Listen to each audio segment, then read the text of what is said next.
Hello प्यारे बच्चों, स्वागत है डीएमएस एजुकेशन पर। आशा करता हूं कि आप लोग स्वस्थ मस्त और अपने पढ़ाई में लगे होंगे।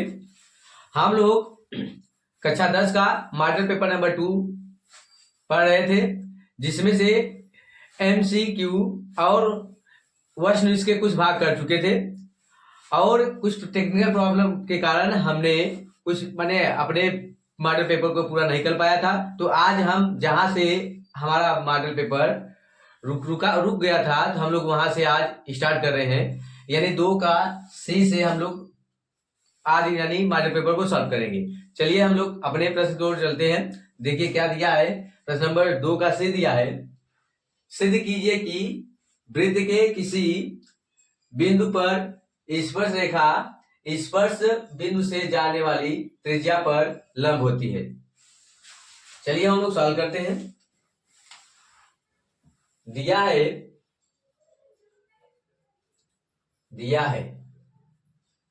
क्या दिया है, एक वृत्त है जिसका केंद्र क्या है, O है। जिसका केंद्र क्या है, O है। वृत्त के किसी बिंदु पर, वृत्त पर कोई बिंदु है, मान लीजिए यहाँ पे कोई बिंदु P है। बिंदु पर स्पर्श रेखा, तो कोई स्पर्श रेखा मान लिया AB है। AB एक स्पर्श रेखा है, स्पर्श बिंदु से जाने वाली त्रिज्या पर लंब होती है। यानी हमें सिद्ध करना है स्पर्श बिंदु से जाने वाली त्रिज्या पर लंब होती है। हमें यही सिद्ध करना है कि यानी कोण ओ पी बराबर 90 अंश। तो हमें दिया क्या, लिखे दिया है कि वृत्त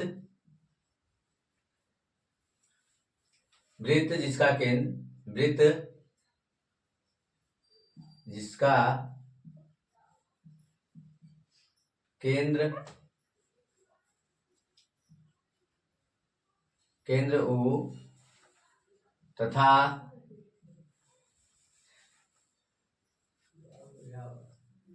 वृत्त पर स्थित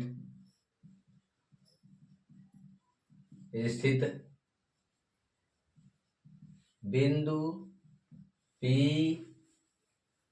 से स्पर्श रेखा APB खींची गई है।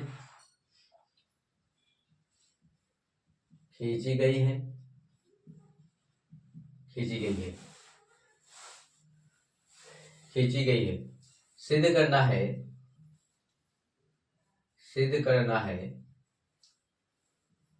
हमें सिद्ध करना है OP लंब AB, या हम लिख सकते हैं कि कोण OPB बराबर, चाहे OPB कहिए चाहे OPA कहिए, बात एक ही होगा, लंब होती है बराबर 90 अंश। तो हम इसे सिद्ध करने से पहले हम क्या करते हैं, पहले रचना कर देते हैं। भाई रचना से ही हमें सिद्ध होगा, तो रचना करते हैं। रचना यही करें कि स्पर्श रेखा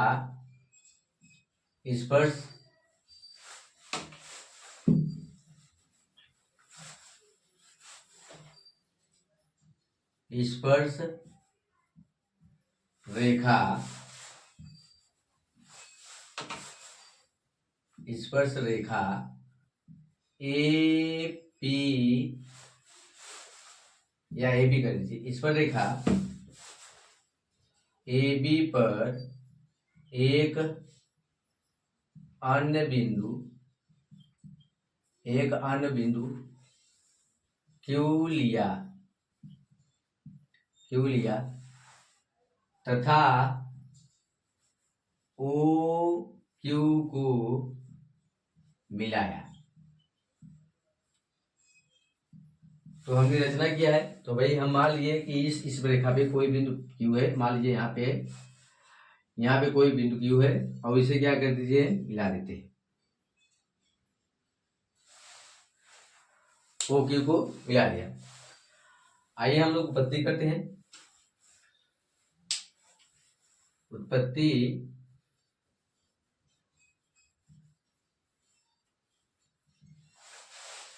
करने पहले हमने मान लिया भाई ओ क्यों मिलाया है, तो यहाँ पे मान लिया माना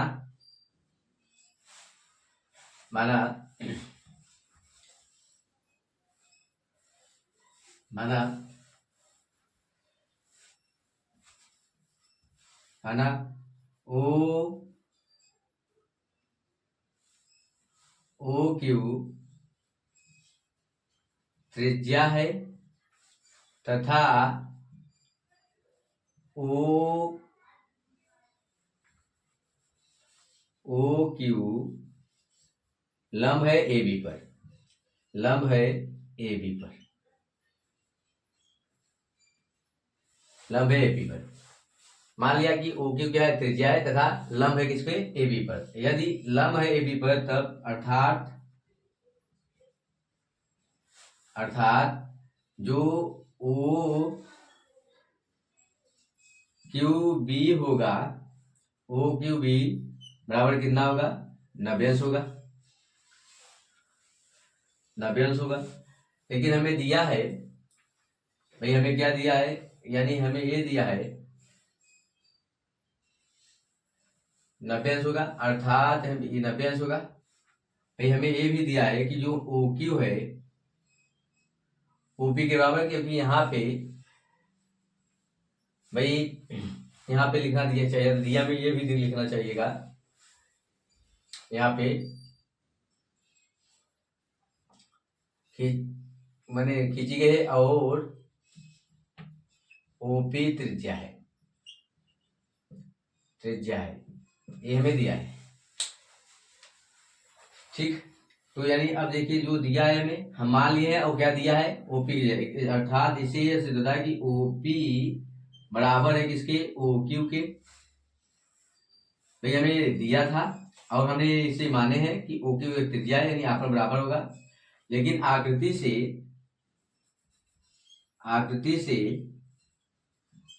हम देखते हैं क्या है कि जो ओ क्यू जो है किसके बराबर है, ओपी के बराबर है, माने ओपी के से बड़ा है भाई। जो ओ क्यू है ओपी से बड़ा है, आकृति से दिख रहा है, यानी इसमें जो है आकृति से ओ क्यू बड़ा है ओ पी के।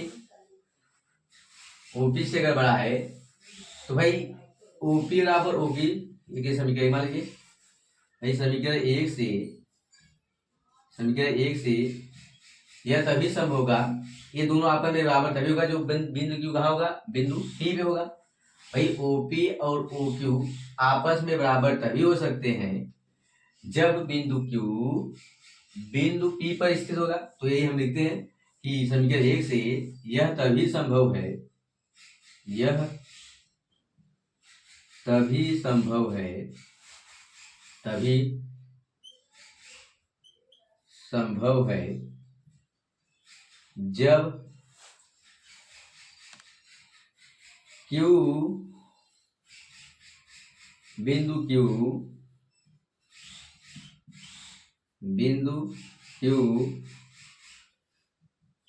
पी के संपाती होगा, बिंदु पी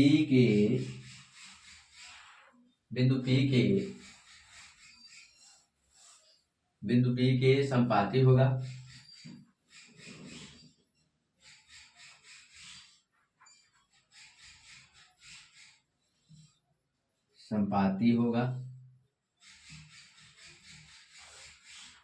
अगर बिंदु पी के संपाती होगा तो माने इससे मतलब क्या हो गया कि ये दोनों को आपन बराबर होंगे, जो कि हम माने क्या 90 अंश, अतः संपाती होगा।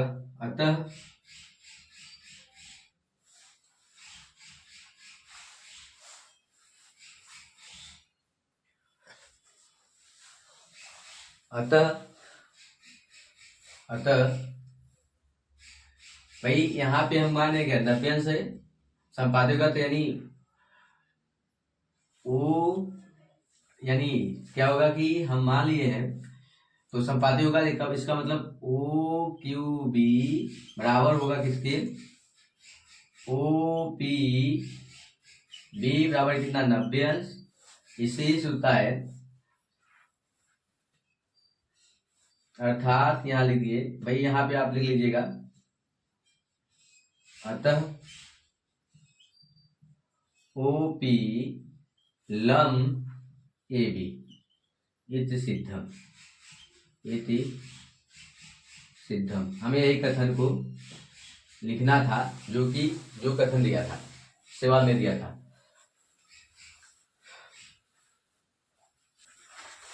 प्रश्न नंबर 2 का डी दिया है, सिद्ध कीजिए कि यदि दो त्रिभुजों के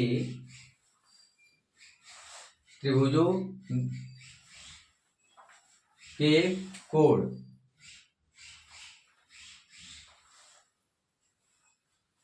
यदि दो त्रिभुजों में, यहां में रहना चाहिए,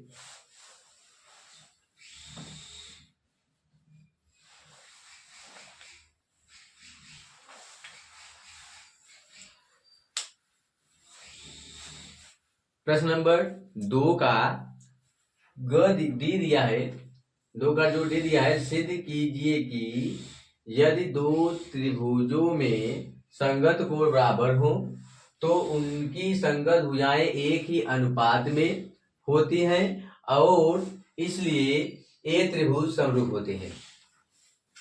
चलिए, हमें क्या दिया है,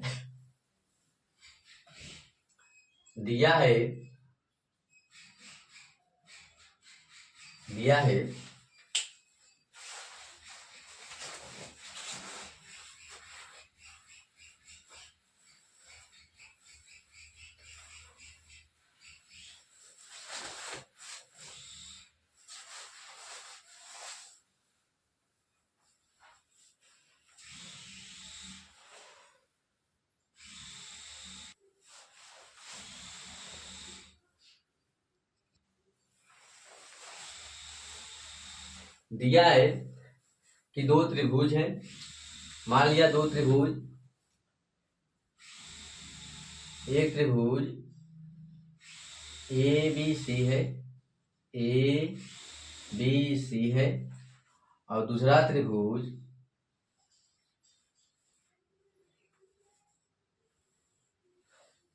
PQR, ये दो त्रिभुज दिया है।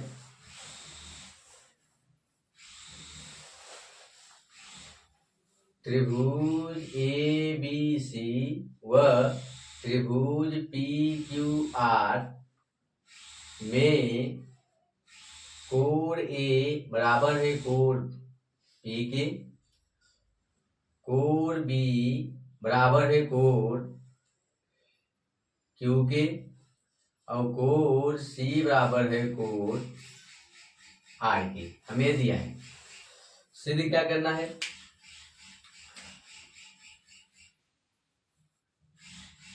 सिद्ध करना है कि त्रिभुज, पहला इसमें सिद्ध करना है, पहला सिद्ध करना है यहाँ से संगत भुजाएं हो तो उनकी संगत भुजाओं का अनुपात एक ही अनुपात होते हैं, यानी सिद्ध करना है हमें AB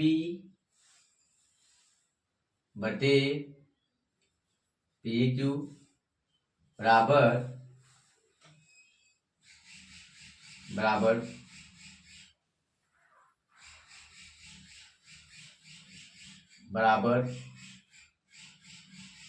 BC बटे QR बराबर AC बटे PR। हमें ये सिद्ध करना है। दूसरा ये सिद्ध करना है कि दोनों त्रिभुज ABC समरूप होंगे त्रिभुज PQR के। हमें ये दोनों सिद्ध करना है। तो हम यहाँ पे इसे सिद्ध करने के लिए एक रचना का प्रयोग करेंगे। तो रचना क्या करेंगे, रचना यही करेंगे, बिंदु P से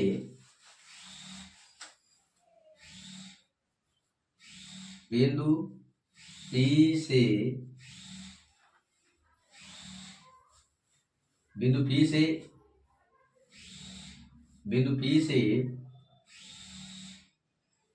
P से AB ए बी के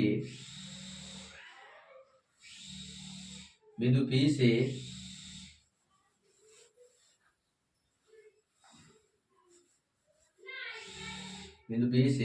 पी क्यू व पी आर पर दो बिंदुएं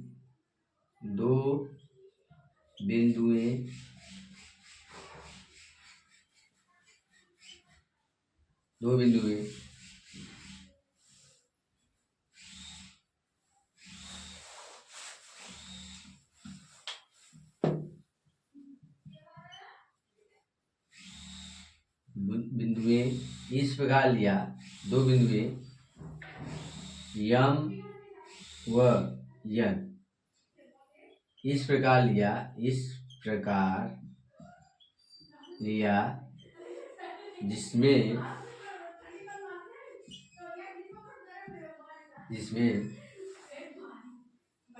ए बी बराबर बी एम तथा ए सी बराबर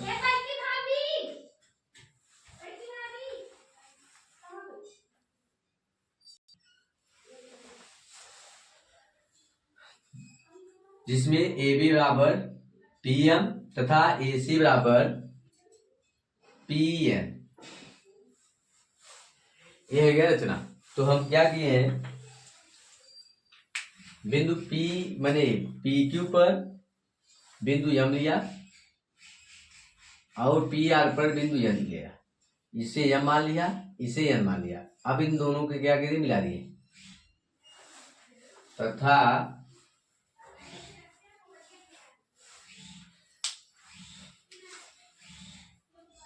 यम एन को मिलाया।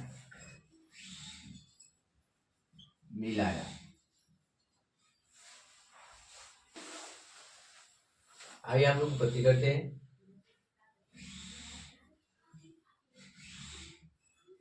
उत्पत्ति हम क्या लिए, दो त्रिभुज लिए, माने अब त्रिभुज क्या, त्रिभुज ए बी सी व त्रिभुज पी एम एन से। तो हम देख रहे हैं कि हमें भाई ए बी बराबर है किसके, पी एम के रचना से, और कोण ए बराबर है कोण पी के, ये हमें दिया है। और हमने ये देखा ए सी बराबर किसके, ए पी एन के, ए बी किससे, रचना से। तो हम क्या जानते हैं कि यदि दो त्रिभुज की दो भुजाएं और उसके अंतर्गत कोण अगर आपस में बराबर कर देते हैं तो त्रिभुज क्या हो जाता है, सर्गवांशम हो जाता है। इसलिए त्रिभुज ए बी सी सर्गवांशम मतलब समान, सर्गवांशम है त्रिभुज पी एम एन की। अगर सर्गवांशम हो गया तब यानी कोण बी जो है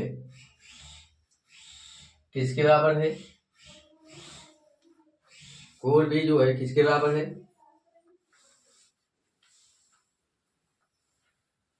कोण यम के, यानी इसे मान लीजिए एक, ज्यादा लंबा नहीं करना तो इसे मान लीजिए दो, इसका ही सिद्ध है, यानी कोण बी बराबर है कोण एक के, इसे समीकरण एक मान लीजिए, और कोण सी बराबर हो गया कोण दो के, इसे समीकरण दो मान लीजिए। अब हमें यह ज्ञात था, दिया था कि जो कोण बी है कोण क्यू के बराबर है। अगर कोण बी कोण क्यू के बराबर था तो हमें दिया था कि कोण बी बराबर कोण क्यू दिया है समीकरण 3, और कोण सी बराबर है कोण आर के दिया है समीकरण 4।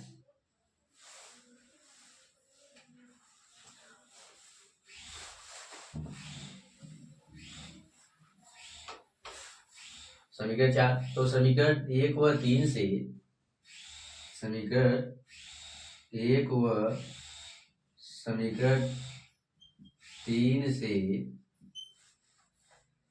से कोण Q बराबर होगा कोण 1 के, या कोण 1 बराबर होगा कोण Q के, कोण 1 बराबर होगा कोण Q के, और कोण 2 बराबर होगा कोण 2 बराबर होगा कोण R के।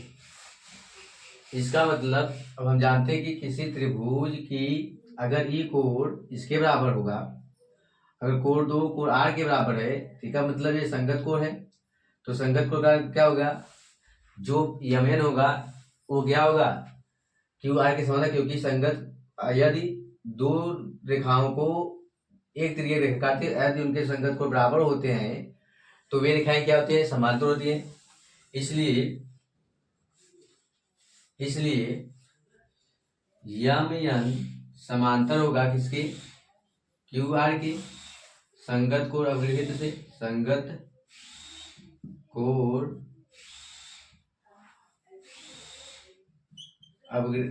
अवगृहित से। यदि दोनों समांतर हो गया तब थेल्स समय में क्या करता है कि किसी त्रिभुज की किसी एक भुजा के समांतर खींची गई रेखा जिन दो बिंदुओं में काटती है समान अनुपात में विभाजित करती है। इसलिए थेल्स प्रमेय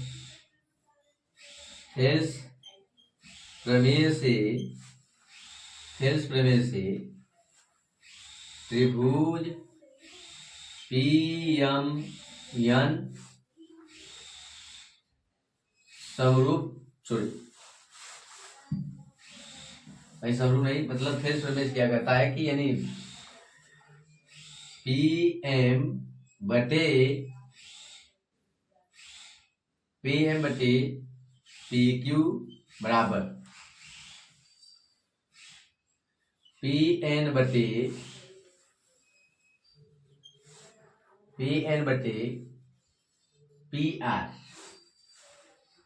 PR। परंतु हमें दिया था, हमने रचना किया था PM बराबर AB, तो यानी PM के स्थान में कितना रखते हैं, AB रख देते हैं। AB बटे PQ बराबर, और PN के स्थान में क्या माने थे, बराबर PN बराबर क्या माने थे, AC माने थे, यानी AC बटे PR। चूंकि PM बराबर AB माना गया था रचना से, और PN बराबर हम AC माने थे कहां से, रचना से। ठीक, रचना से, ये कहां से हुआ, रचना से। इसी प्रकार भाई हम देख लिए कि यानी इन भुजा, अगर दो भुजाओं का अनुपात बराबर तो तीसरा भुजा भी क्या होगा, अनुपात होगा। अर्थात हम कह सकते हैं कि अर्थात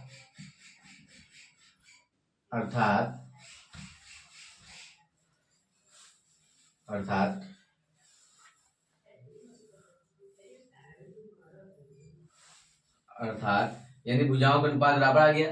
भाई दो भुजा का अनुपात बराबर तो तीसरा भुजा का अनुपात बराबर होगा। अर्थात AB बटे PQ बराबर AC बटे, ये दोनों समांतर रेखाएं तो AC बटे, या तो ऐसे लिख दीजिए भाई BC बटे QR बराबर AC बटे PR। हमें पहला सिद्ध हो गया, दूसरा वाला मैंने पहला, अब हमें दूसरा सिद्ध करना है। दूसरा क्या सिद्ध करना है कि देखिए, यदि थेल्स प्रमेय ये भी कहता है कि यहाँ पे संगत कोण हो गया, ये दोनों त्रिभुज समरूप है, और ये हम जानते हैं कि भाई ये कोण इसके बराबर है, ये कोण इसके बराबर है, और ये कोण P किसके बराबर होगा, अपने आप स्वयं होगा कोण समरूपता से। भाई पहला के लिए हमें सिद्ध हो गया, ये पहला था। अब दूसरा हमें क्या हो गया, हम देख रहे हैं समीकरण 1 से कि त्रिभुज ए यम यन व त्रिभुज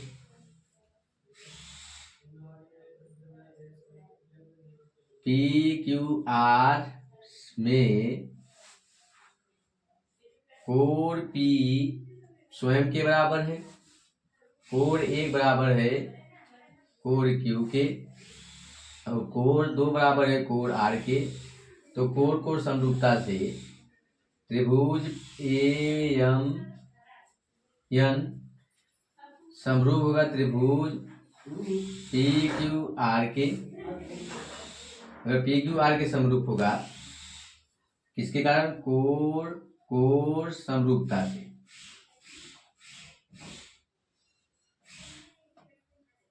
समरूपता से कोण कोण समरूपता से अगर ये त्रिभुज दोनों समरूप होंगे तो हमने क्या किया था, सिद्ध किए थे कि यानी ये दोनों त्रिभुज क्या होंगे, समान होंगे। तो हम ए या ना भाई यहाँ पे सॉरी पी रहेगा, यहाँ पे पी, यहाँ पे पी। तो त्रिभुज पी एम एन किसके बराबर है, ए बी सी के बराबर है। इसलिए त्रिभुज ए बी सी समरूप होगा त्रिभुज पी क्यू आर से।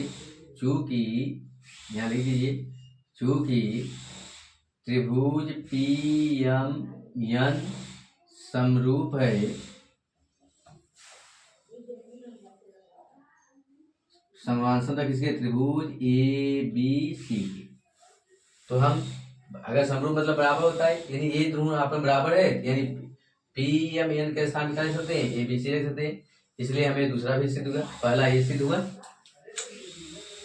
पहला ये सिद्ध हुआ, भुजाओं का अनुपात सिद्ध करना था, इति सिद्धम।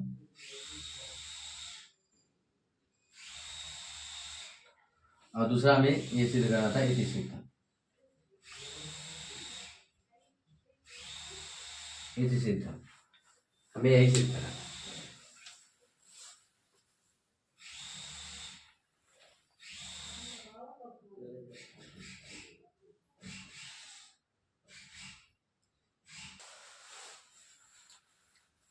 प्रश्न नंबर 2 का ये दिया है, नीचे दी गई बंटन सारणी एक कक्षा के विद्यार्थियों के भार को दर्शा रही है। विद्यार्थियों का माध्यिका या माध्यिका भार या माध्यिका भार ज्ञात कीजिए। तो हमें सारणी जो दिया है, भार दिया है केजी में और विद्यार्थियों की संख्या दिया है। क्या दिया है, 40 से 45, 45 से 50, 50 से 55, 55 से 60, 60 से 65, 65 से 70 और 70 से 75। जिसमें विद्यार्थियों की संख्या दिया है 45 और 40 और 45 के बीच में 2, 45 और 50 के बीच में 3, 50 और 55 के बीच में 8, 55 और 60 के बीच में 6, 60 और 65 के बीच में 6, 65 और 70 के बीच में 3 और 70 और 75 के बीच में 2 विद्यार्थी दिया है। तो हमें इसी माध्यिका ज्ञात करना है। तो आइए हम लोग सॉल्व करते हैं। तो अगर माध्यिका ज्ञात करना होता तो हमें कितना, 3 सारणी का आवश्यकता पड़ती है। तो पहले हम सारणी बना देते हैं, भार केजी में,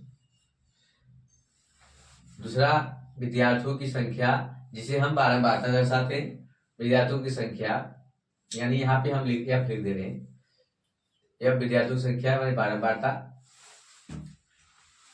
से दर्शाएंगे। अगला हमें क्या चाहता है, संचयी बारंबारता। संचयी बारंबारता हम किसे दर्शाते हैं, एफ। तो सी एफ संचयी बारंबारता हो गया। हम लोग 3 पैमाना मानते हैं जो कि 200 प्रश्न में दिया होता है। तो पहला क्या दिया है, 40 से 45, जिसमें कितने विद्यार्थी हैं, 2 विद्यार्थी हैं। 45 से 50 कितने विद्यार्थी हैं, 3 विद्यार्थी हैं। 50 से 55 कितना विद्यार्थी को निरूपित करा है, 8 विद्यार्थी को। और 55 से 60 कितने विद्यार्थी, 6 विद्यार्थी को। 60 से 65 कितने विद्यार्थी को, 6 विद्यार्थी को। 65 से 70 कितने विद्यार्थी, 3 विद्यार्थी। और 70 से 75 की अगर बात हो तो कितने विद्यार्थी हैं? 2 विद्यार्थी हैं। हमने क्या कर दिया, विद्यार्थियों की संख्या दर्शा लिए। अब हमें संचयी बारंबारता निकालना होता है, तो संचयी बारंबारता हम कैसे निकालते हैं? बारंबारता का जो पहला पद होता है उसे एडजेक्टिव लिख लेते हैं, सेम इसी प्रकार लिख लेते हैं। तो हमें क्या होगा कि 2 ऐसे लिख लिए। अब क्या होता है, 2 और 3 को ऐड करने पर यानी जोड़ने पर कितना मिलेगा? 5। 5 और 8 जोड़ने के कितना आएगा? 13। 13 और 6 जोड़ने के कितना आएगा? 19। 19 और 6 जोड़ने के कितना आएगा? 25। 25 और 3 जोड़ने के कितना आएगा? 28। और 28 और 2 जोड़ने के कितना आएगा? 30। यानी हमें संचयी बारंबारता निकल गया। अब संचयी बारंबारता निकल गया तो यानी हम बारंबारता को योग करते हैं, माने हमें कितना मिलेगा? 30 ही मिलेगा। यानी जो हमें n का मान मिलेगा कितना मिलेगा? 30 मिलेगा। 30 मिलेगा। तो यहाँ तक काम करने के बाद हम क्या करते हैं कि अब हमें माध्यिका वर्ग चाहिए कि माध्यिका वर्ग कितना पड़ता है। तो माध्यिका वर्ग ज्ञान करने के लिए हमें क्या होता है कि स्मॉल n का मान चाहिए, और स्मॉल n बराबर होता है कैपिटल N/2 वहां पर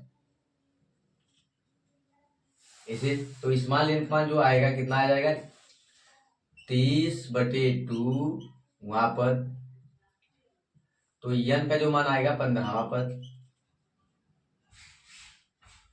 अब 15वां पद आ गया तो हम पता चलेगा कि माध्यिका वर्ग किसमें आएगा। माध्यिका वर्ग यानी हमें किसमें आएगा? 55 और 60 के बीच में आएगा। माध्यिका वर्ग किसमें आएगा? 55 और 60 के बीच में। यानी जो माध्यिका वर्ग होगा हमारा 55 और 60 के बीच में आ रहा है, तो यानी हम अब फार्मूला लगाएंगे कितना, यानी यल का मान निकालेंगे। यानी यल क्या है? माध्यिका वर्ग की निम्न सीमा। अब माध्यिका वर्ग किसमें आ रहा है? और इसमें 55 और 60 में, तो इसकी निम्न सीमा क्या है? 55 है, यानी 55 हो गया। उसके बाद हमें चाहिए यब का मान। यब माने माध्यिका वर्ग में आ रहा है 55 और 60 में, जो यानी बारंबारता होगा वही क्या होगा? 6 होगा, यानी यब होगा। अब उसके बाद हमें चाहिए यच का मान। यच बराबर होता है माध्यिका वर्ग में जो वर्ग अंतराल आता है उन दोनों का अंतर। भाई माध्यिका वर्ग में उन दोनों का अंतर कितना होगा? माने 60 और 55 कितना आएगा? 5 आएगा। यानी हमें यच मिल गया कितना? 5। अब हमें चाहिए सीएफ। सीएफ कितना? भाई जो माध्यिका वर्ग आता है, माध्यिका वर्ग माने हमें 55 और 60 के बीच में आ रहा था। 55 और 60 के बीच माने वर्ग अंतराल ही माध्यिका वर्ग है, और माध्यिका वर्ग के पहले जो आता है वही क्या कहलाता है? सीएफ माने संचयी बारंबारता कहलाता है, जिसे हम दर्शाते हैं सीएफ से। यानी कितना दिया है? 13। हमारा जो फार्मूला होता है माध्यिका बराबर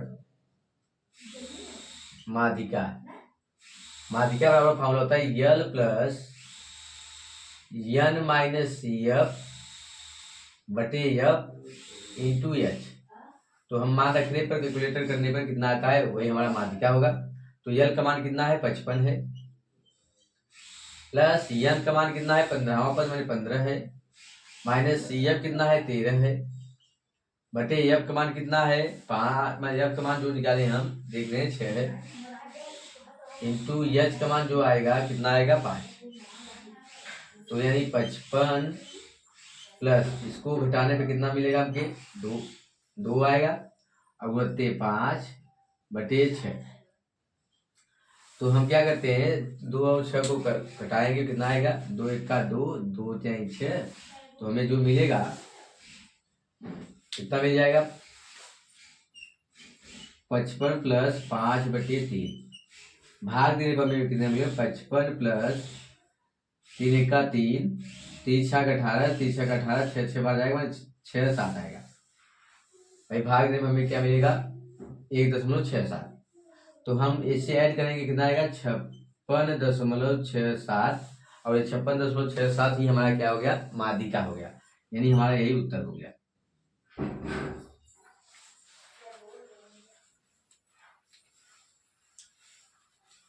आइए हम लोग अपने अगले प्रश्न की तरफ बढ़ते हैं।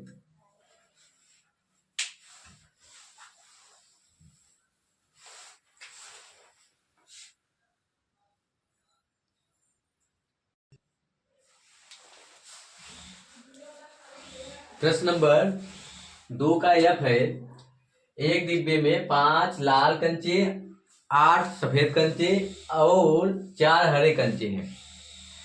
इस डिब्बे में से एक कंचा या दक्षिया निकाला जाता है इसकी क्या प्रायिकता है यदि निकाला गया कंचा लाल है, पहला। दूसरा करा निकाला गया कंचा सफेद हो। तीसरा करा कि निकाला कोई भी कंचा हरा ना हो। तो आइए हम लोग सॉल्व करते हैं।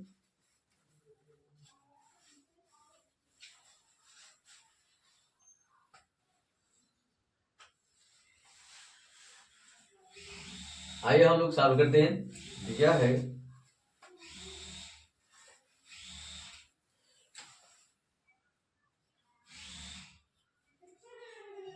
हमें क्या दिया है, लाल कंचों की संख्या, लाल कंचों की संख्या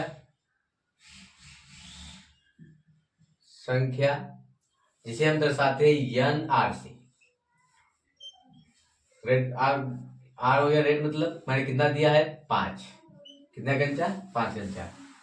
सफेद कंचों की संख्या, सफेद कंचों की संख्या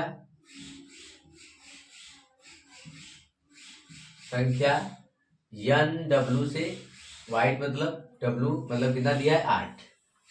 और हरे कंचों की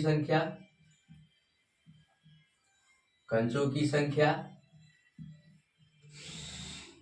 कितना, यानी एन ग्रीन मतलब जी बराबर कितना 4 दिया है। तो कुल कंचों की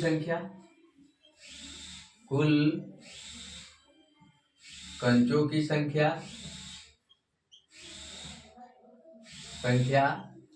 जिसे हम लिखते हैं एन एस से। तो एन एस बराबर कितना हो जाएगा, कुल जोड़ने पे कितना आएगा 8 12 और 5 17, यानी कुल टोटल कितना आएगा 17 आएगा। कुल कितने कंचे 17। अब हमें पहला दिया है, पहला ज्ञात करना है भाई, एक गेंद निकालना है तो उसमें लाल होने की प्रायिकता पूछा है। तो लाल कंचे होने की प्रायिकता, लाल कंचे होने की प्रायिकता जिसे हम दर्शाते हैं पी आर से। अब क्या होता है, किसी भी गेंद हो या किसी भी संख्या का अगर हमें प्रायिकता निकालना होता है तो हम फार्मूला जानते हैं, पी ई बराबर होता है कि जो मान पूछा गया है, मैं लाल निकालने की संभावना कितने हैं भाई, एक लाल अगर निकाला जाए तो उनमें कितनी संभावना है, 5 संभावना है। तो यानी लाल गेंद निकालने की संभावना है बटे कुल संभावना है, और कुल संभावना कितनी है 7 है। तो यानी फार्मूला जो मिलेगा हमें, क्या मिलेगा, लाल गेंद निकालने की संभावना यानी एन आर बटे कुल संभावना यानी एन एस। तो इसमें हम रखने पर सॉल्व करें कितना आएगा, इसका मान रखें कितना 5 और कुल संभावना कितना 17, यानी लाल गेंद होने की जो संभावना मिलेगी हमें कितना मिलेगी 5/17। इसी प्रकार से दूसरा क्या पूछा है, सफेद होने की प्रायिकता। भाई सफेद कंचे होने की प्रायिकता, सफेद कंचे होने की प्रायिकता इसे दर्शाया कितना पी डब्ल्यू से। तो फॉर्मूला क्या होगा, यही लगेगा। अब यहाँ बस आ जाएगा क्या, एन डब्ल्यू बटे एन एस बराबर एन डब्ल्यू मान कितना है, कितनी बार कितनी संभावना बनेगी 8 संभावना बनेगी बटे कुल टोटल संभावना कितना है 17 है। यानी सफेद होने की जो प्रायिकता होगी कितना होगी 8/17। तो तीसरा हमें क्या दिया है, जो तीसरा हमें पूछ रहा है, क्या पूछ रहा है, हरा नहीं होने की प्रायिकता, हरा नहीं होने की,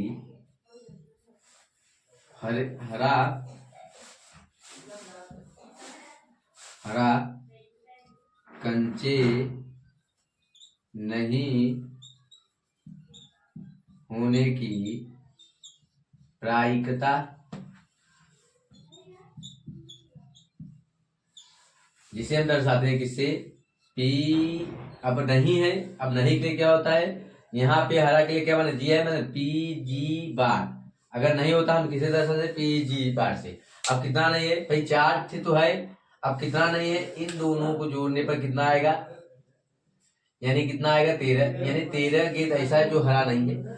तो हम जो इसकी प्रायिकता निकालेंगे तो कितना आएगा भाई, इसका मतलब ये हो गया कि हरा गेंद न होने की प्रायिकता, हरा गेंद कितना नहीं है, 13 नहीं है। तो हम क्या लिख सकते हैं, 13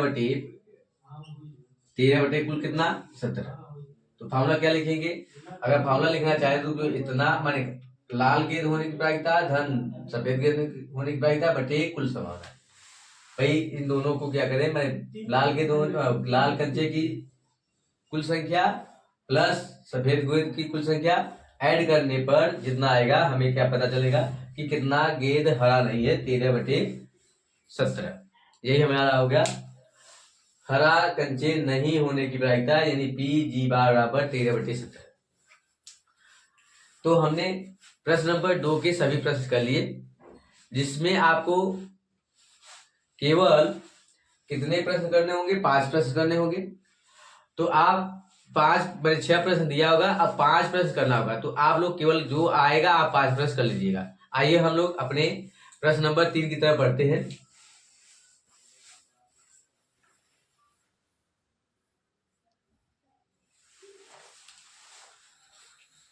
प्रश्न नंबर 3 दिया है, संख्याओं की उस सूची के प्रथम 24 पदों का योग ज्ञात कीजिए जिनका यनवा पद यानी an बराबर दिया है 3 + 2n से दिया जाता है। तो हमें क्या दिया है, an दिया है, जिसमें से हमें 24 पदों का योगफल ज्ञात करना है। तो चलिए हम लोग सॉल्व करते हैं।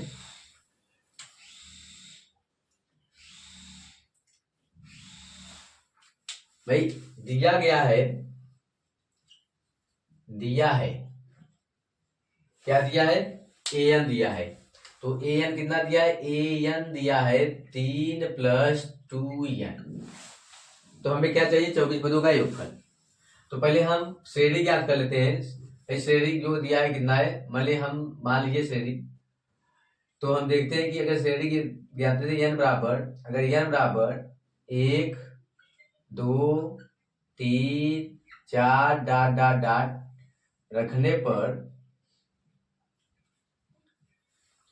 पर तो हमें क्या मिलेगा, a1 मिलेगा। a1 कितना मिलेगा, 1 धन, यहाँ 1 रखें तो 2 कितना आ जाएगा, 2 1 का 2 में 2 × 1 रखेंगे तो हमें a1 का जो मान निकलेगा 2 1 का 2 और 3 5। इसी प्रकार a2 का मान अगर निकालना चाहें तो a2 कितना आएगा, 3 + 2 × 2 n बराबर 2 रखने पर तो 2 दूनी 4 और 3 7, यानी जो मिला हमें क्या मिला, 7 मिला। ऐसे इस a3 निकालने पर तो यानी कितना होगा, 3 + 2 × 3 3 दूनी 6 और 3 कितना हो जाएगा, 9 हो जाएगा। a4 निकालने पर 3 + 2 × 3 कितना 4 बराबर 4 दूनी 8 और 3 11।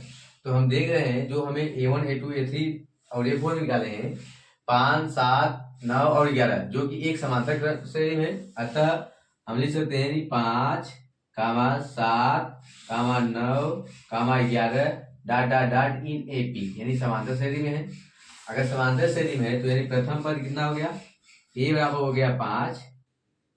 सर्वांतर, और सर्वांतर कैसे निकलता है कि किसी भी पद के में से उसके पूर्व पद को घटा दिया जाए, यानी यदि 9 में से 7 घटाएंगे 2 आएगा, 7 में से 5 घटाएंगे 2 आएगा, या तो 11 में से 9 घटाएंगे कितना आएगा, 2 आएगा। यानी सर्वांतर क्या होता है, a2 - a1, तो घटाएंगे कितना आएगा, 7 - 5 बराबर कितना 2। सर्वांतर मिल गया। अब हमें कितना पूछा है, 24 पदों का योग। तो यानी n का मान जो दिया है, n बराबर दिया है 24, n बराबर कितना दिया है 24। हमें सब मिल गया, समांतर मिल गया, पदों की संख्या मिल गया और a मिल गया। तो हम जानते हैं समांतर फॉर्मूला, Sn n पदों का योगफल होता है, यानी Sn बराबर होता है n/2 क्वेश्चन में 2a + n - 1 × d। ये होता है हमारा फॉर्मूला। तो इसी फॉर्मूले में हम a d और n का मान रखने पर, तो n के स्थान पे अगर हम 24 रखते हैं तो कितना आएगा हमारा, 24/2 2 गत्ते एक मान कितना है 5 है, प्लस n का मान कितना 24 माइनस 1 इंटू डी मतलब 2। सॉल्व करने में हमें मिलेगा 12 10 प्लस 23 आएगा, 23 दूना कितना 46, तो कितना आएगा 12 गत्ते तुरंत कितना आएगा 56 आएगा। तो हम इसे कैलकुलेट करें कितना आएगा 12 72 हासिल का 7 12 25 7 और 7 67, यानी हमें 24 पदों का योगफल कितना आया 672। यही हमारा क्या हो गया आंसर हो गया, प्रथम 24 पदों का योगफल।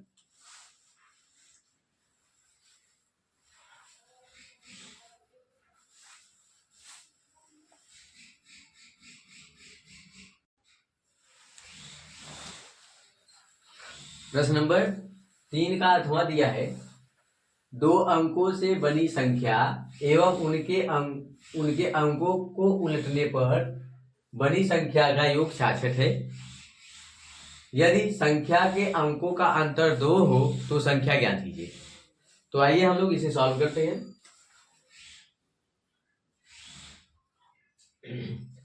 दिया क्या है 2 अंकों की बनी संख्या, तो पहले 2 अंकों की संख्या हमें निर्धारित करना होगा। तो माना दहाई का अंक बराबर x तथा इकाई का अंक बराबर y। समझिए, तो संख्या क्या मिल जाएगा हमें, संख्या मिलेगा कितना। अब हम जानते हैं कि अगर 2 अंकों की संख्या कोई बनी हो, कोई भी 2 अंक की संख्या माने कहाँ से लेके 10 से लेके 99, ये सभी 2 अंक की वाली संख्या है। अब हमें 2 अंक की संख्या का निर्धारित करना होगा, तो हम क्या करते हैं, जैसे मान लीजिए कोई संख्या 42 दिया है, तो हम इसे कैसे लिख सकते हैं 40 प्लस 2, माने अंक क्या है 2 और 4 है, तो 2 हो गया प्लस 4। अब 40 को क्या लिख सकते हैं 10 गुणित 4 प्लस 2, यानी दहाई वाले अंक में कितने का गुणा किया गया है 10 का, और प्लस इकाई अंक जोड़ा गया है। तो इसी प्रकार हमें ये संख्या का बनाना होगा, तो दहाई अंक में 10 का गुणा और प्लस इकाई अंक होता है, तो हमें संख्या मिल गया।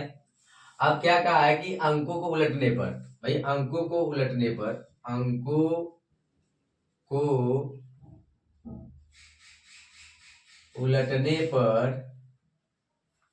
बनी नई संख्या। अब अंक उल्टा जाता है, माने ये y के स्थान पे क्या हो गया x और x के स्थान पे क्या हो गया y, तो हम क्या लिख सकते हैं 10y प्लस x, हमें ये दिया था। अब क्या रहा है कि 2 संख्या थी, जो ये संख्या थी और इन दोनों संख्याओं का योग कितना है 66 है। तो यानी हमें दे रहा है प्रश्नानुसार पहले शर्त के अनुसार, प्रथम शर्त के अनुसार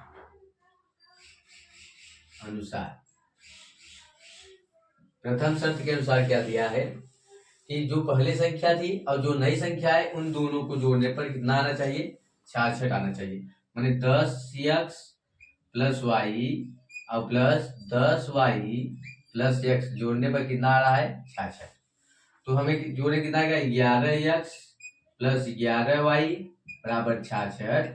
सॉल्व करने पर x प्लस y मतलब 11 कॉमन ले लीजिए, बराबर कितना होगा 66 आएगा, माने x प्लस y मल्टीप्लाई करेंगे कितना आएगा 66 में 6 का, भाई 11 भाग करेंगे तो 6 आएगा, समीकरण क्या हो गया 1 हो गया।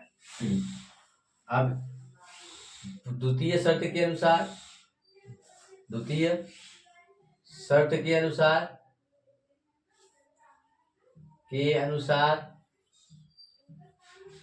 क्या दिया है, संख्या के अंकों का अंतर, मतलब संख्या के अंतर कितना दिया है 2 दिया है, यानी x में से y घटाइए।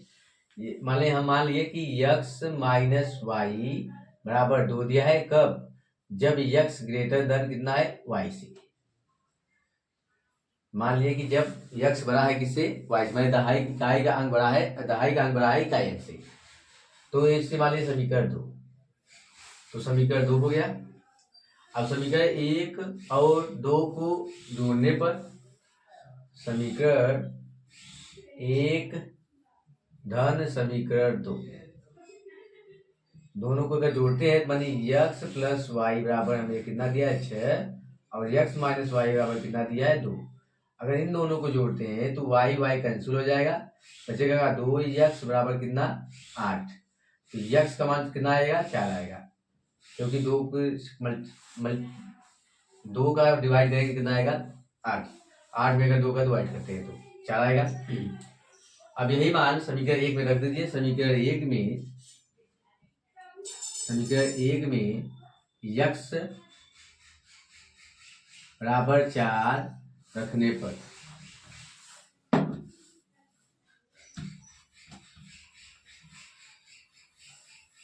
समीकरण 1 में यक्स बराबर 4 रखने पर जब रखते हैं तो कितना आएगा 4 प्लस वाई बराबर 6, यानी वाई का मान कितना आएगा 6 माइनस 4, यानी वाई बराबर कितना 2। यानी हमें वाई के क्या मिल गया 2। तो संख्या पूछ रहा है,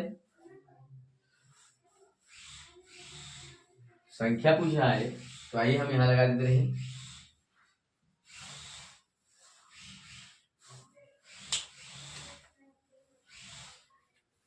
तो अभिष्ट संख्या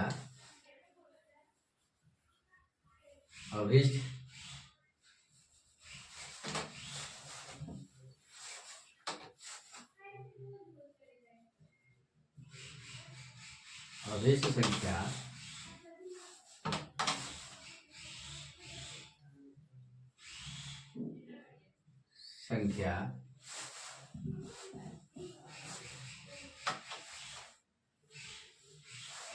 हमें क्या मिलेगा इक्वल टू संख्या कितना था पहले वाला संख्या कितना था 10x प्लस वाई था बराबर 10 गुणित 4 प्लस वाई मतलब 2, 40 प्लस 2 कितना आएगा 42। यानी जो अभी संख्या मिला कितना मिला 42। ये हमारा क्या हो गया उत्तर हो गया।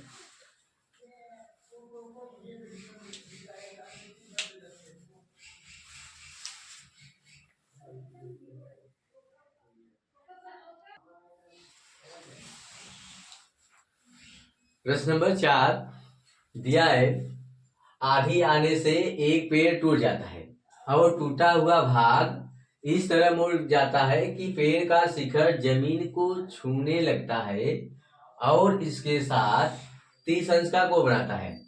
पेड़ के पाद बिंदु की दूरी जहां पेड़ का शिखर जमीन को छूता है 8 मीटर है, तो पेड़ की ऊंचाई ज्ञात कीजिए। तो चलिए हम लोग सॉल्व करते हैं। दिया क्या है पहले हम लोग इसका चित्र बनाते हैं। यदि इस प्रकार सवाल आए, यानी त्रिकोणमिति के अनुप्रयोग से अगर सवाल आता है, तो पहले आप लोग इसका अच्छी तरह से एक डायग्राम बना लीजिएगा। यदि डायग्राम अच्छी बना लिए, समझ लीजिए कि आपको आधा से ज्यादा सवाल सॉल्व कर चुके हैं। अब उसी डायग्राम को देखकर हमें क्या करना होता है बताना होता है। तो चलिए हम लोग एक अच्छा से डायग्राम बनाते हैं। सॉरी, दिया है एक मान लीजिए जमीन है और इस जमीन से कोई पेड़ खड़ा था।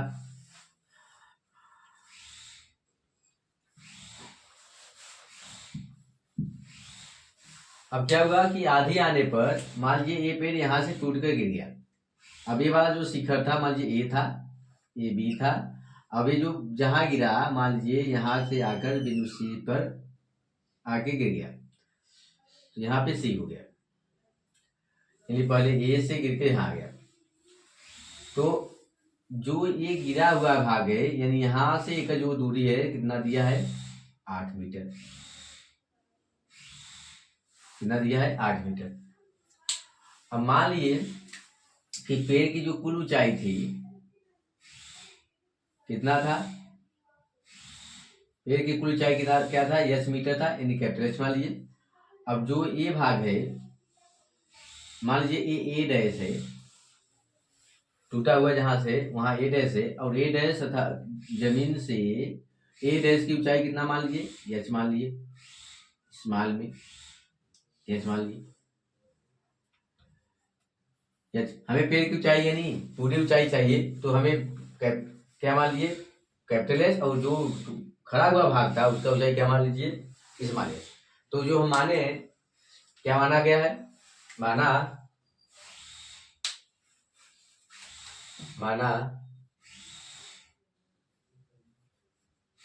पेड़ की ऊंचाई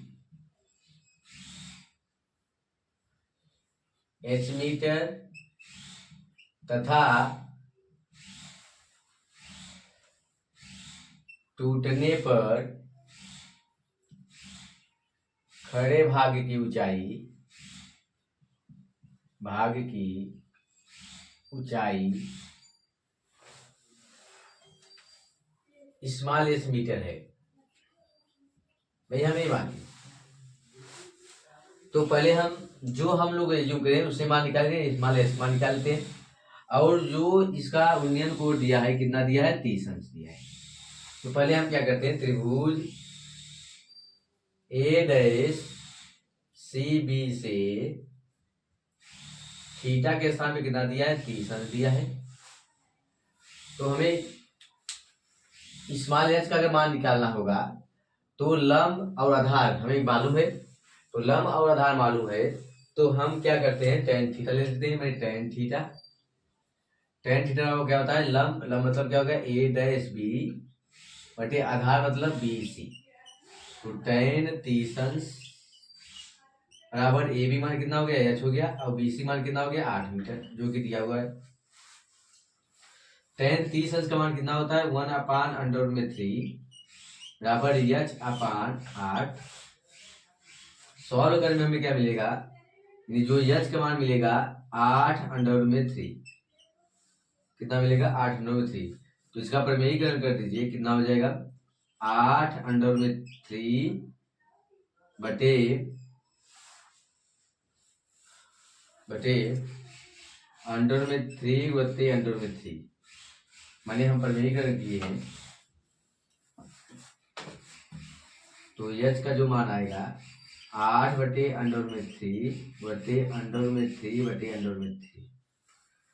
तो इसका जो मान मिलेगा कितना मिलेगा, 8/√3 बटे 3।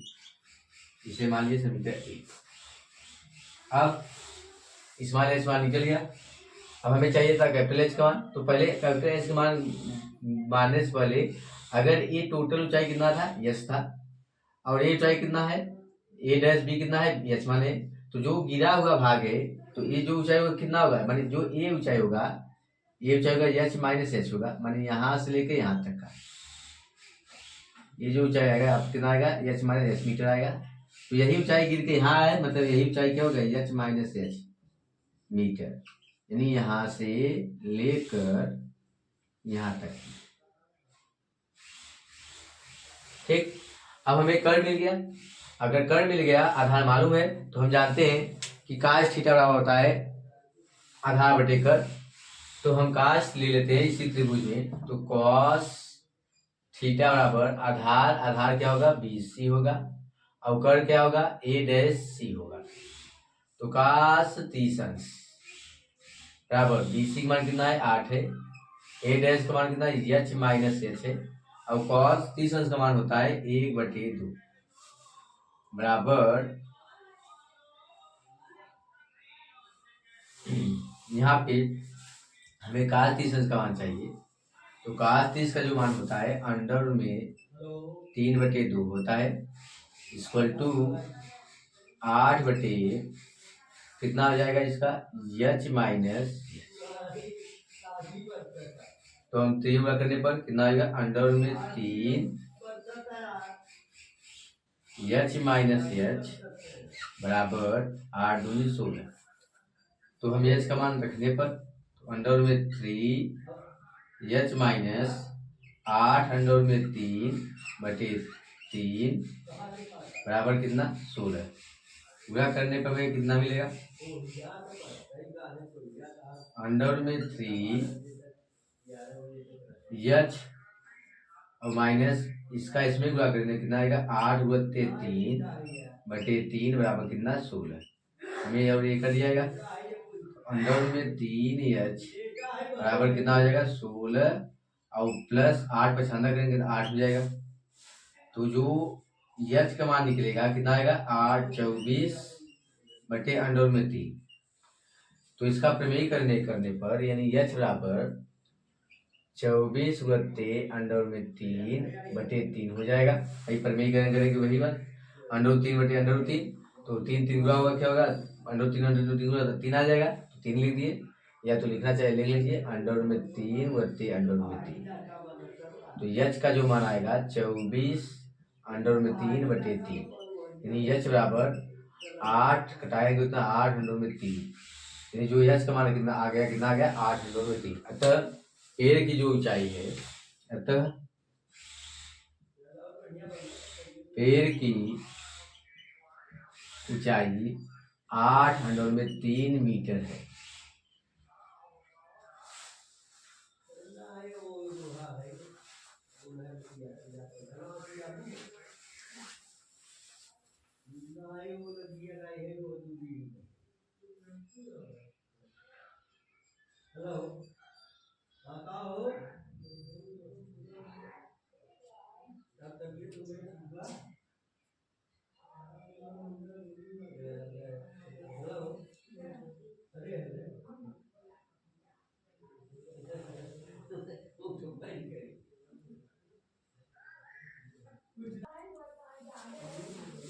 ये नहीं दिखाई दे रहा है तो इसे यहाँ लिख दे रहे हैं।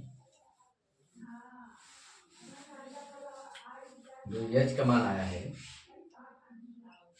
यच बराबर जो आया है 8√3/3 आया है। ये समीकरण 1 हो गया। और ये भी नहीं दिखाई दे रहा है, तो यहाँ पे हमने क्या किए, यहाँ पे जो आया है यच का मान जो आया है 24/√3, यहाँ लिख दिए।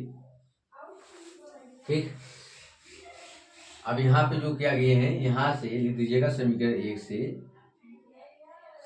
1 से स्मॉल एच का मान रखने पर, यहाँ पे समीकरण 1 से स्मॉल एच का मान क्या किए रख दिए। तो हमारा जो उत्तर आया है कितना आया है 8√3 मीटर है।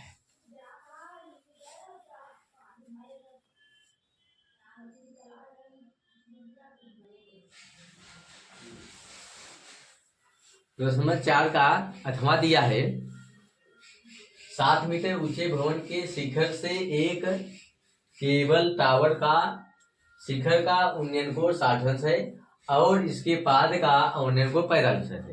तो टावर की ऊंचाई ज्ञात कीजिए। तो चलिए हम लोग फिर इसका डायग्राम बनाते हैं। तो क्या किया है, पहले एक तो 7 मीटर ऊंचा भवन है और एक केबल टावर है। मान लीजिए केबल टावर हो गया। भवन की जो ऊंचाई है ए बी है और केबल की जो ए सी और डी है। इसका ऊंचाई दिया है कितना 7 मीटर, यहां से लेकर यहां तक। अब क्या कर रहा है कि भवन के शिखर से बात कर रहा है। तो पहले भवन के शिखर बात करें तो हम क्या करते हैं, इसका आधार थोड़ा सा मिला लेते हैं, इतना हो जाएगा। इसके शिखर से जो उन्नयन कोण बन रहा है, यानी यहां से देखा जा रहा है जो उन्नयन कोण बन रहा है कितना बन रहा है 60 अंश। तो भाई हम इसका उन्नयन कोण कितना बना दिए 60 अंश, कितना हो गया 60 अंश। और यहीं से इसके पाद को दिखा जा रहा है, तो इसका जो अवनयन कोण बन रहा है यानी ये जो बन रहा है कितना बन रहा है 45 अंश। अगर ये 45 एकांतर कोण का क्या होगा 45 अंश होगा। तो पूछ रहा है और अच्छे फिगर बना दीजिए, नहीं दिख।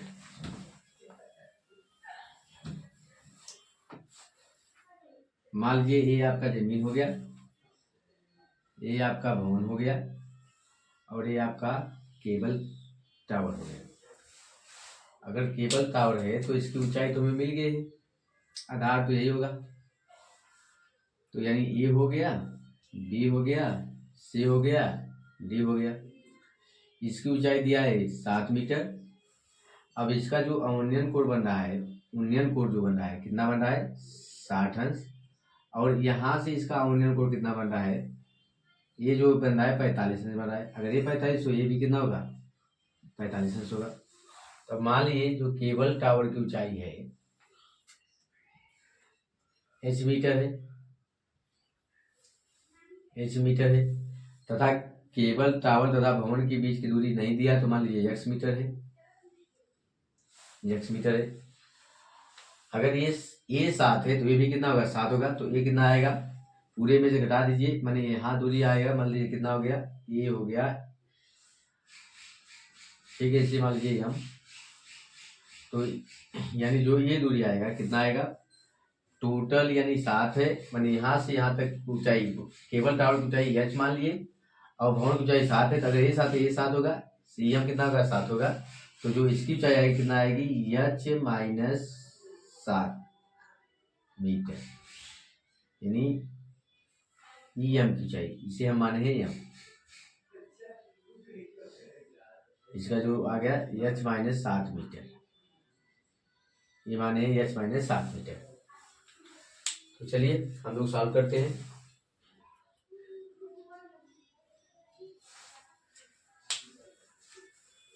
क्या माने, माना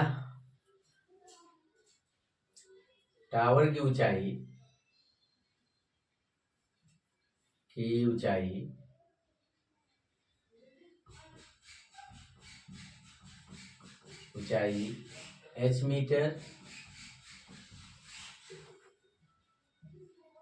मीटर तथा भवन व टावर के बीच की दूरी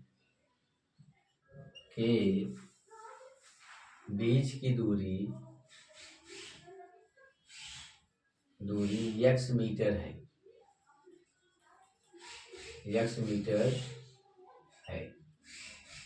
हम इसे मान लें कितना x मीटर। तो हम पहले x का मान निकालने से पहले हमें x का मान चाहिए। अब x का मान कहाँ से गएगा, माने हम ये त्रिभुज ले लेते हैं। तो त्रिभुज कौन ले लीजिए, त्रिभुज ACB से यहाँ थीटा मान दिया कितना 45, ठीक। लंब हमें मालूम है, आधार ज्ञात करना है। तो हम जानते हैं tan थीटा बराबर होता है लंब बटे आधार। तो लंब कितना है AB है, आधार कितना है x माने BC है। तो tan थीटा मतलब 45 बराबर AB मतलब कितना हो गया 7 बटे इसका मान कितना हो गया BC मान x, हम क्या माने हैं x माने हैं। तो tan 45 मान कितना होगा 1 होगा, तो 7 बटे x हो जाएगा, यानी x का मान कितना हो गया 7 मीटर, यानी हमें x का मान मिल गया कितना 7 मीटर समीकरण मान। अब हम ऊंचाई पूरा तो नहीं ले सकते, मतलब हम ये ले लेते त्रिभुज, कौन त्रिभुज ले लेते, त्रिभुज MADC।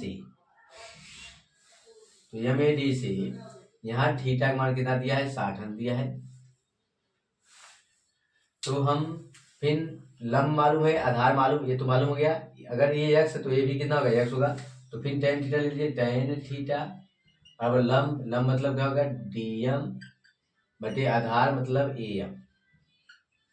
तो tan 60 बराबर DM का मान कितना h माइनस 7, ये है h माइनस 7, ठीक। आप लोग अच्छे से लिख लीजिएगा, बटे AM मतलब अगर x है तो यहाँ कितना निकालें x, और x मान कितना निकालें 7, tan 60 मान कितना 100/3 बराबर h माइनस 7 इंटू x बटे x का मान कितना 7 समीकरण 1 से, समीकरण 1 से हम क्या किए x का मान रखें, तो इसका इसमें गुणा करेंगे 7/3 इक्वल टू h माइनस 7। तो सॉल्व करने में हमें कितना मिलेगा, यानी h का जो मान आएगा 7/3 प्लस 7। तो हम 7 कामन ले लेते हैं, अगर 7 कामन लेते हैं तो h का जो मान आएगा कितना आ जाएगा 7/3 प्लस 1। अगर √3 का मान दिया है तो आप रख के सॉल्व कर दीजिएगा, नहीं तो यहीं पे उत्तर छोड़ दीजिएगा मीटर। अतः टावर की ऊंचाई वट टावर की ऊंचाई 7 कोष्ठक में अंडर में 3+1 मीटर है। ये हमें क्या हो गया, उत्तर मिलेगा।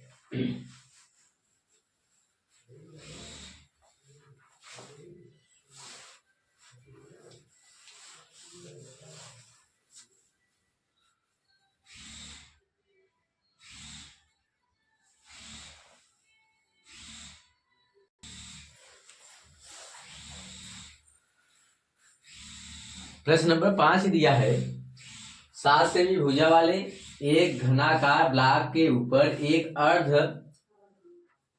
गोला अध्यारोपित है। अर्ध गोले का अधिकतम व्यास क्या होगा? इस प्रकार बने ठोस का वह पृष्ठीय क्षेत्रफल ज्ञात कीजिए। तो चलिए हम लोग इसे सॉल्व करते हैं। क्या दिया है, अब भाई इसमें भी फिगर ड्रा करिए। तो एक घनाकार ब्लॉक है, तो इस घनाकार ब्लॉक को बना लीजिए। मान लीजिए ये घनाकार ब्लॉक है,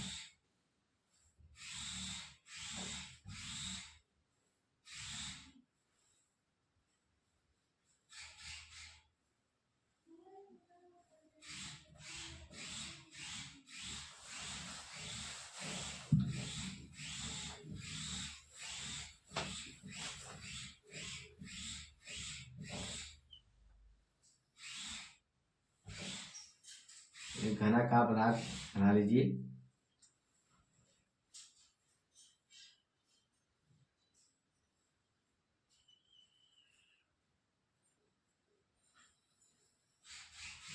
मान लीजिए घनाकार ब्लॉक, ठीक। अब इस पे क्या हुआ कि एक अर्ध गोलाकार अध्यारोपित है। अर्ध गोलाकार अगर अध्यारोपित है मतलब क्या होगा कि इसकी भुजाओं को स्पर्श करते हुए एक गोला खींचा जाएगा। भाई एक अर्ध गोला खींचा जाएगा जो कि इसको इस प्रकार से रखा गया है, यानी जो घन की भुजा होगी वही अर्ध गोले का क्या होगा, व्यास होगा। अर्ध गोले का क्या होगा, व्यास होगा। यानी पूछा क्या है कि भाई हमें पूछा, आइए हल करते हैं। क्या पूछा है पहले, यानी अध्यारोपित है। अगर अध्यारोपित है तो ये जो अर्ध गोलाकार है यानी इसके घन के भुजाओं को स्पर्श करेगी। तो अधिकतम पूछा है कि अर्ध गोले का अधिकतम व्यास क्या होगा। तो यानी जो अर्ध गोले का अधिकतम व्यास होगा, अर्ध गोले का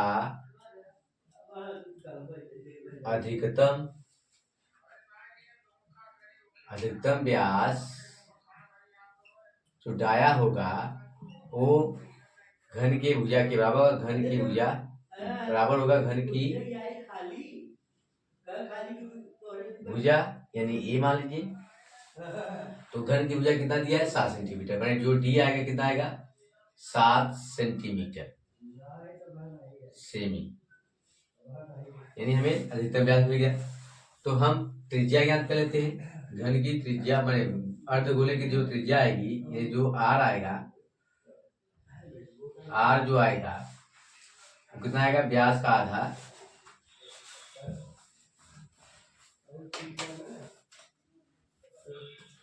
तो अर्धगोले की त्रिज्या, गोले की त्रिज्या आर मान लीजिए, d/2 मतलब जो आर आएगा 7/2 सेंटीमीटर। तो हमके जो पूछा था यहाँ तक उत्तर हो गया। ए कितना, पहला उत्तर 7 सेंटीमीटर, यानी व्यास 7 सेंटीमीटर। अब हमें पूछा गया ठोस का पृष्ठीय क्षेत्रफल। तो देखिए ठोस का पृष्ठीय क्षेत्रफल क्या पूछा है कि हम क्या करते हैं, यहां से हमें क्या है, घन का पृष्ठीय क्षेत्रफल में से अगर हम क्या करते हैं, इसके क्षेत्रफल को घटा दे तथा वक्रपृष्ठ को क्या करें, जोड़ दे, तो हमें क्या मिलेगा, हमें मिल जाएगा पूरे ठोस का पृष्ठीय क्षेत्रफल। तो लीजिए, ठोस का पृष्ठीय क्षेत्रफल, ठोस का पृष्ठीय क्षेत्रफल बराबर, यानी अब या तो ऐसे करिए भाई, कहे मान ये भुजा पे ढक रहा है, तो इस भुजा पे ढक रहा है तो क्या मतलब हम क्या करते हैं, या तो आप क्या करिए कि यानी घन का संपूर्ण पृष्ठीय क्षेत्रफल यानी 6 भुजा स्क्वायर प्लस अर्धगोले का वक्र पृष्ठ। अर्धगोले का वक्र पृष्ठ क्या होता है, अर्धगोले का वक्र पृष्ठ 2πr², ठीक है। लेकिन माइनस अर्धगोले का जो आधार की परिधि है, अर्धगोले के आधार का क्षेत्रफल πr², घटा दीजिए, क्योंकि भाई ये परिधि है 2πr² होता है, इसका जो क्षेत्रफल होगा πr² होगा, यानी हमें क्या होगा, इतना तो भाई निकालना पड़ेगा क्योंकि ये तो ढका हुआ है। इसलिए क्या किए, पूरे ठोस में से भाई वक्र पृष्ठ, घन का वक्र पृष्ठ और अर्धगोले का वक्र पृष्ठ माइनस आधार का क्षेत्रफल। यदि लिखना चाहते तो लिख सकते हैं घन का संपूर्ण पृष्ठ, घन का संपूर्ण पृष्ठ प्लस अर्धगोले का वक्र पृष्ठ, अर्धगोले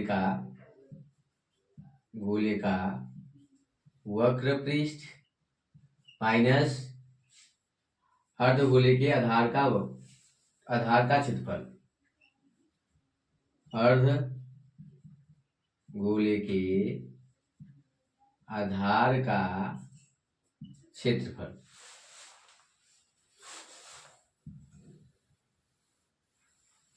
माइनस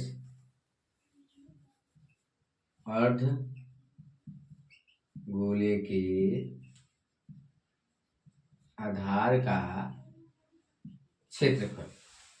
तो हमें फॉर्मूला क्या होता है, पूरा पृष्ठ 6 भुजा स्क्वायर प्लस अर्धगोले का पृष्ठ πr² माइनस आधार का क्षेत्रफल होता है πr²। तो 6 प्लस इसे हम लिख सकते हैं 2πr² में से 1 πr² कितना आएगा πr², ठीक, इतना हो गया। अब हम रखते हैं 6, एक मान कितना दिया है 7, मैंने 6 गुणित 7 गुणित 7 रख दिए प्लस पाई का मान 22/7 गुणित 8 का मान हम क्या निकाले 7/2 गुणित 7/2। तो सॉल्व करने पर हमें क्या मिलेगा, देखिए 7 से 7 कैंसिल कर दीजिए और 11 दूना 22 होता है तो 11 आ जाएगा। तो इसमें से अगर हम गुणा करते हैं 11 से 42, 42 में अगर 7 का गुणा करते हैं 7 दूनी 14, हासिल लगा 1, 7 चौक 28 से 29 मतलब 294 प्लस 11 सत्ते 77/2 मैं 294 प्लस भाग करने पे कितना आएगा भाई 42 में यदि हम 7 का गुणा करते हैं 742 फिर 7 का गुणा 7 में 14 हासिल का 1, 7 चौक 28 से 29, ठीक है 94। अब इसमें 2 का भाग करते हैं तो 2 3 6 बचा 1, 2 8 16 दशमलव कितना आ जाएगा 2 25 10 38.5 भाग करने पर 2 3 6 बचा 1, 2 8 16 बचा 1, 2 25 10। अब इसे ऐड करने पर हमें कितना मिलेगा 0.5, 8 5 12 हासिल लगा 1, सॉरी 8 और 4 12 हासिल लगा 1, 12 1 13 हासिल लगा 1 3, 332 सेंटीमीटर स्क्वायर, 332.5 सेंटीमीटर स्क्वायर, क्योंकि हमारा ये उत्तर हो गया।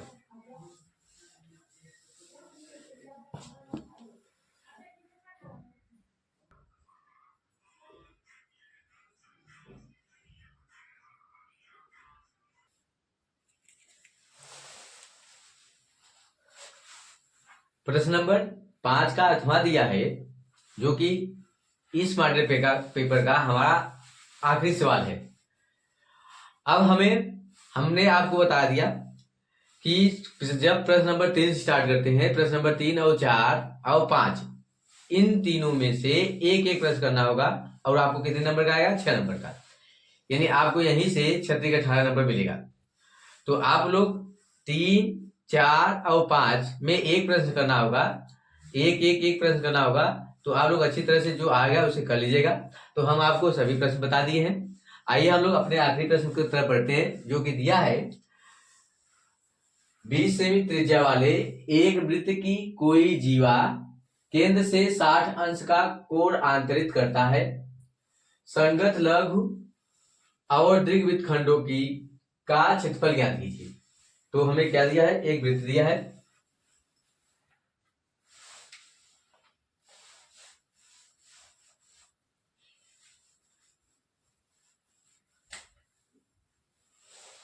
एक वृत्त है।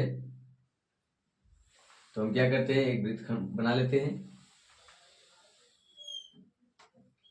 चलिए, हो गया।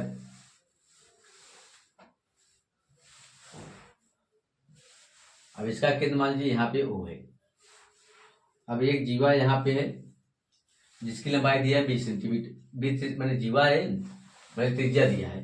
तो जीवा यहाँ से काट लिए और जो केंद्र पे आंतरिक कोण कर रहा है, कितना कर रहा है? 60 अंश। ये जो कोण है कितना कर रहा है? 60 अंश।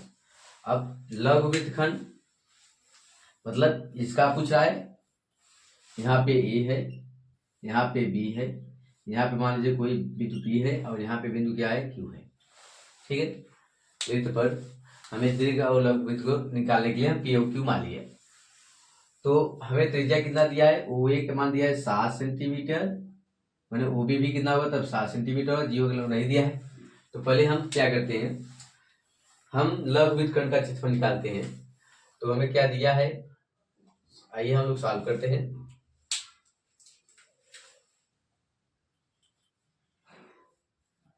त्रिज्या में दिया है, त्रिज्या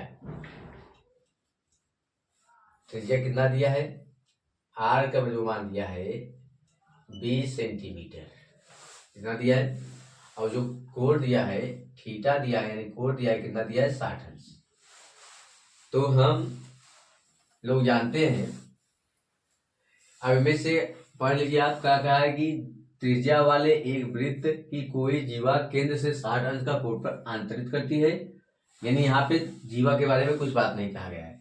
तो जीवा की लंबाई भी नहीं दिया है और जीवा त्रिज्या के बराबर भी नहीं कहा है। तो हम एक जो फॉर्मूला जानते हैं, लघु वृत्त खंड का क्षेत्रफल होता है, फॉर्मूला होता है आर स्क्वायर क्वेश्चन में पाई थीटा बटे 360 माइनस 1/2 साइन थीटा। इस फॉर्मूला से हम लोग लघु वृत्तखंड का क्षेत्रफल निकाल सकते हैं। तो चलिए सॉल्व करते हैं। पहला यानी लघु वृत्तखंड का क्षेत्रफल, तो आर का मान कितना दिया है? 20, यानी 20 का स्क्वायर, क्वेश्चन में पाई का मान 22/7, क्या पाई ही रख लीजिए।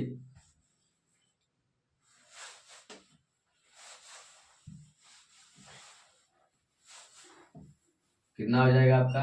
20 का स्क्वायर, क्वेश्चन में पाई, थीटा का मान होते 60/360 माइनस 1/2 साइन 60 अंश। तो सॉल्व करने पर ये जाएगा 400, कट जाएगा कितना आएगा? पाई/6 आ जाएगा, पाई 6 का 10 36, फिर माइनस 1/2 गुणते अंडर में 3/4, ये हो जाएगा 400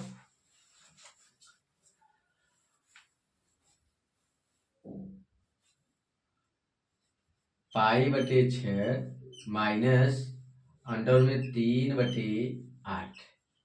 इस प्रकार का। और इसको सॉल्व करने पर अगर इसका लस लेते हैं 8 और 6 का, तो ये कितना आएगा 400। इसका लस लेते कितना आ जाएगा, लगभग 24 हो जाएगा। 24 अगर आएगा तो मैंने 3 पाई माइनस अंडर रूट में कितना आ जाएगा 8 की 24, मतलब यहाँ पे 4 पाई। 4 पाई माइनस कितना 8 की 3 अंडर रूट में 3, घटाने पर कितना आएगा 4 से घटा 4 दहमा 4 में 24, 4 दहमा 100 आ जाएगा। मतलब कितना आएगा 50/3। यहाँ जाओ कटा दीजिए, 3 2 से 2 3 6 2 के 6 में, ठीक। तो यानी 50/3 4 पाई माइनस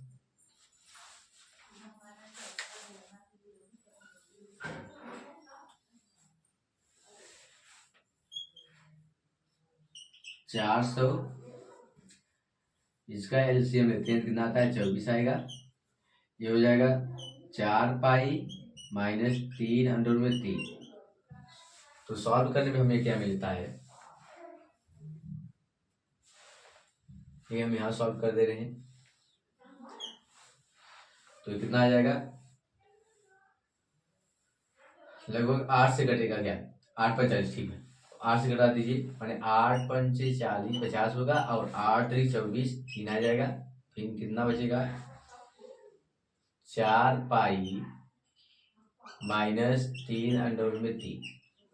यही हो गया हमारा लघु वृत्तखंड का क्षेत्रफल। अगर मान नहीं दिया है तो हम इसी को उत्तर छोड़ देंगे ना। अब पाई मान पूरे वृत्त का क्षेत्रफल निकालने के लिए, पूरे वृत्त का क्षेत्रफल निकालने के लिए पूरे वृत्त का क्षेत्रफल निकाल के इतना घटा दीजिए, हमें क्या मिल जाएगा दीर्घ वृत्तखंड का क्षेत्रफल। क्या मिल जाएगा, दीर्घ वृत्तखंड का क्षेत्रफल। चलिए यहाँ कर देते हैं, दीर्घ वृत्तखंड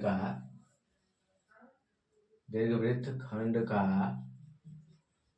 क्षेत्रफल बराबर फॉर्मूला होगा पाई आर स्क्वायर में से हम घटा देते हैं लघु वृत्तखंड का क्षेत्रफल। लघु वृत्तखंड का क्षेत्रफल। तब क्या करने, हल करने पर आप लोग इसे पाई आर स्क्वायर का मान रख के इसे हल कर लीजिएगा, जितना आएगा वही क्या होगा दीर्घ वृत्तखंड का क्षेत्रफल होगा। तो आप लोग जरूर निकाल लीजिएगा। आज के लिए हमारा जो दूसरा मॉडल पेपर था आज समाप्त हुआ। अब हम लोग अगले लेक्चर में तीसरे मॉडल पेपर के पहले MCQ करेंगे, तब उसके बाद फिर वॉइस करना शुरू करेंगे। तो चलिए आज के लिए यह लेक्चर यहीं पे विराम देता हूं। यदि आपको यह लेक्चर अच्छा लगा हो तो लाइक करिए, शेयर करिए और सब्सक्राइब करिए। धन्यवाद।